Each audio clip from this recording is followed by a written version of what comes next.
Sa totoo lang guys, napakarami kong kailangang worker kasi malapit na mag...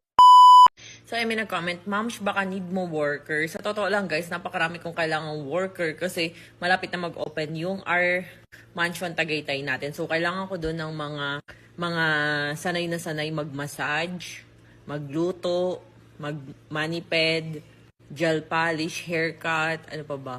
Mga magbantay-bantay, waiter, waitress, ano pa ba?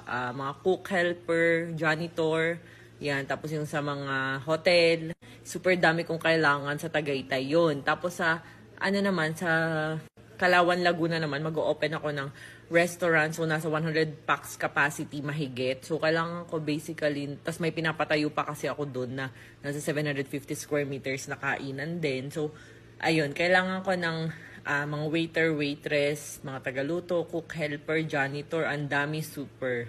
So, soon ipopost ko guys kung